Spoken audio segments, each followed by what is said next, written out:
والضحى والليل إذا سجى ما ودعك ربك وما قلى.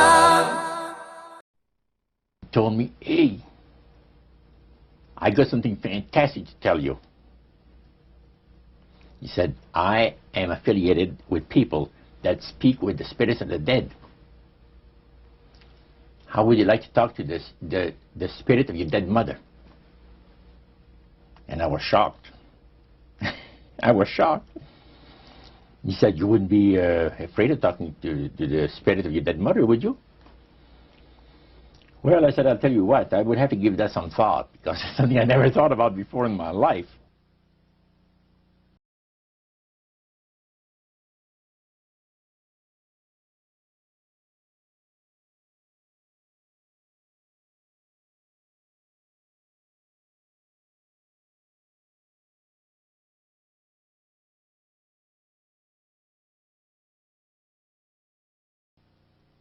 How in the world did you ever get involved in praying to demon spirits?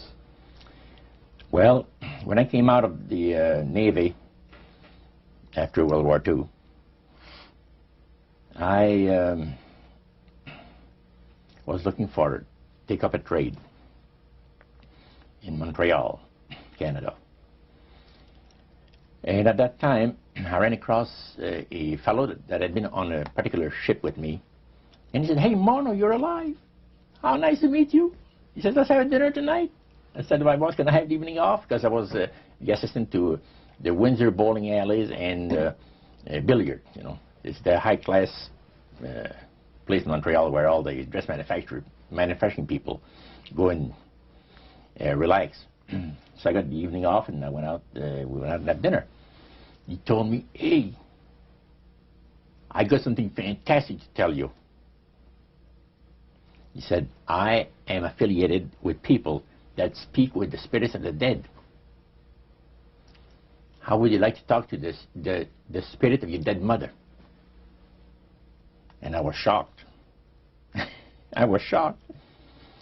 He said, you wouldn't be afraid of talking to the spirit of your dead mother, would you? Well, I said, I'll tell you what, I would have to give that some thought, because it's something I never thought about before in my life. Most of us probably haven't. A little afraid of something like that. Well, he says, you know, it's written all over your face. You're afraid of going to a seance. But he says, I know you. He says, you're going to come. And then he started telling me how brave I was when I was aboard ship, you know, different things. He says, you're not the same man. You've changed. You're chicken. That's all I needed to hear. I said, when do we go to a seance? So one Saturday evening, we were in the place. It was the very first time. Very beautiful place. The medium was a lady. She had a gorgeous new home in Montreal. And there were about 20 invited guests there, which I was one of them. And she communicated with the spirits for different people there, and telling them what the spirit said. And then there was one lady that had been talking almost continually before the seance started, and she didn't believe in the dead appearing and all of this and all that. And she said, well, I would have to see my dead sister, she says, to believe it. So while this the seance was going, one man said, I would like to talk to my friend that died 6 months ago, but I don't want him to appear. Just want to talk to him, because he says, I don't trust you talking to my friend for me. So the medium says, let me inquire of the spirit. Yeah, the spirit will talk with you. And that big masculine voice was heard in the place. It says, hi, Frank. It's nice of you to ask for me to talk with you. And they had a little chat. And after it was over, Frank says, this is the greatest thing on earth, to be able to talk with the spirits of the dead. Then the medium said, we have a very special surprise tonight for you people. A spirit will manifest itself openly. here in a few minutes. And it's like a big gust of wind hit the building. And right through the wall. Now the lights weren't terribly bright, but they were like living room lights. A couple of floor lamps and maybe some of these. And that translucent being seemed to come right out of the wall. How did you feel right at that moment? It's almost like my heart stopped a little bit. Very weird feeling. So it was a lady in a beautiful evening gown, floor length. And she said to Mary, "My dear sister, you are so wonderful to have asked for me." And Mary fainted and fell right off her chair on the floor. And a couple of guys jumped up and picked her up, and spirit gone. And that was the beginning of it. That's how you got into it. Yeah, that's the way I got into it. After a while, you see, there's something interesting about the human mind. You can adjust to an awful lot of stuff. You can adjust to a lot of things that would terrify you to begin with. After a while, they become common and ordinary. So you mean contact with the supernatural can become commonplace and ordinary and doesn't bother anybody? Yeah. In other words, the more that you do it, you're not uncomfortable. That's it's right. just not an uneasy feeling. Yeah. So how did you feel about it? Then I got into a secret society that worshipped the spirits, you see. Okay, now how is that different from the seance, Roger? It happens that the seance are not involving in many ways.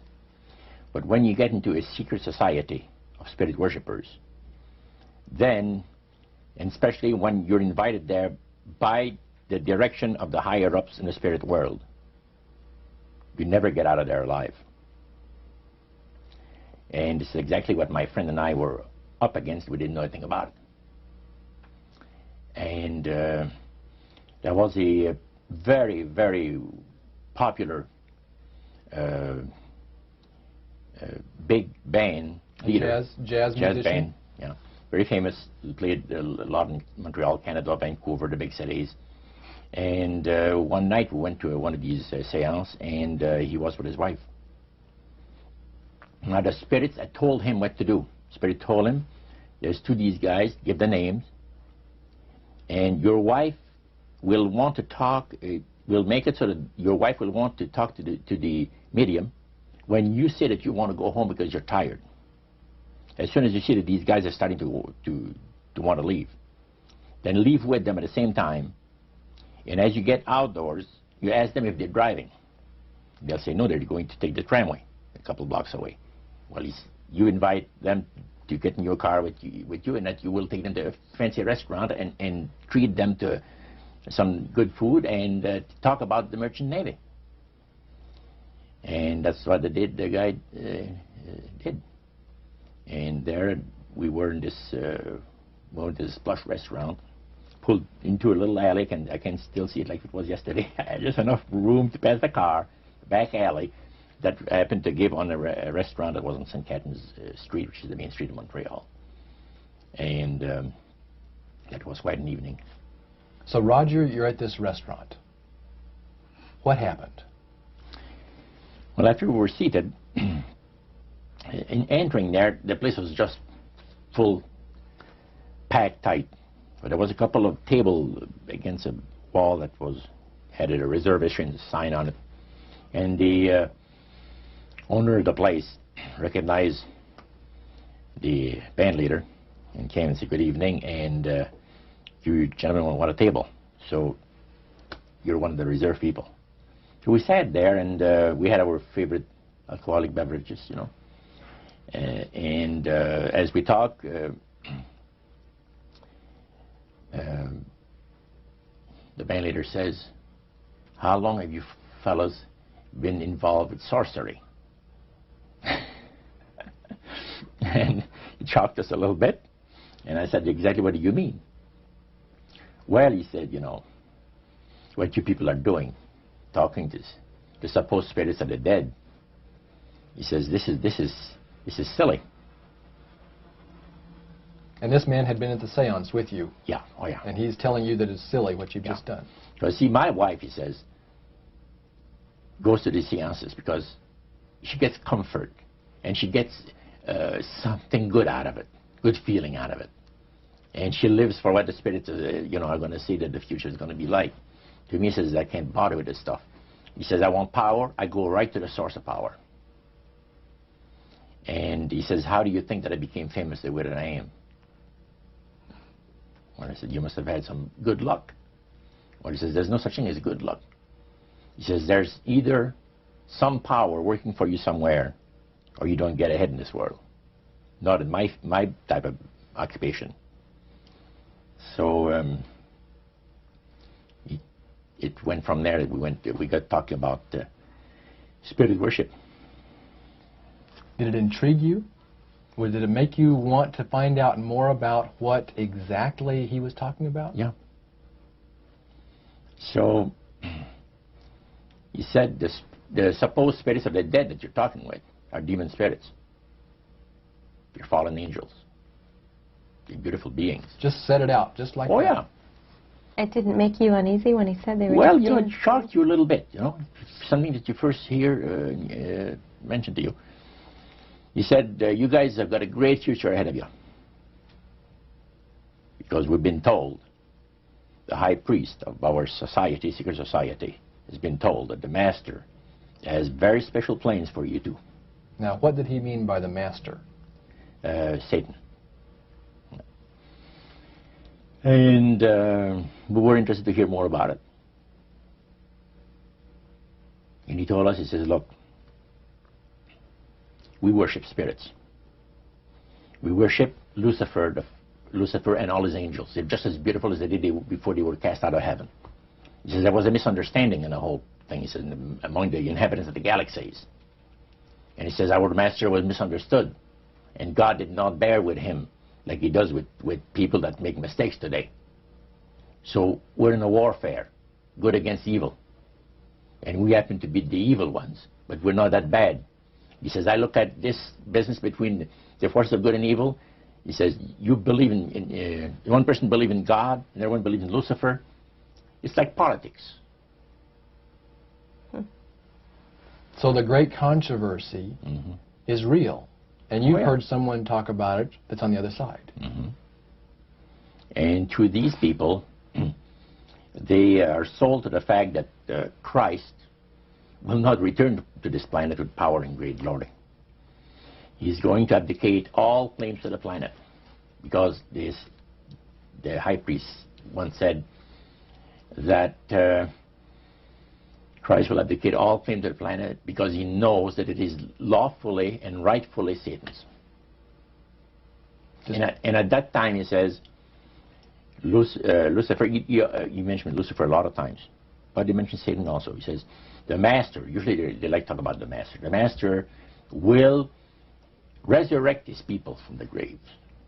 Now, George is telling you all this, or the high priest? George. Okay, when the evening wound down, and you're putting a cap on all that, you guys had consumed some alcohol. Yeah. And did you feel like that there was kind of a one-shot deal? You didn't know if it ever happened again? What happened after Well, that? he said, no, I said, listen, guys. He said, I like to have you, he says, meet some of our people. What about next week, Wednesday evening? I'll pick you up at your place, and you're invited to one of our services. Services? Like a church service? Yeah, something similar like that. It's a testimonial to the spirits, well, how the spirits have blessed your life. See? So, when we left there, I said to myself, this guy's half drunk. I'm not going to hear from him again, you know. But it was true. Wednesday night came, he was there with his big Lincoln, step in, and we went to one of the most beautiful area of Montreal. And the place was a mansion.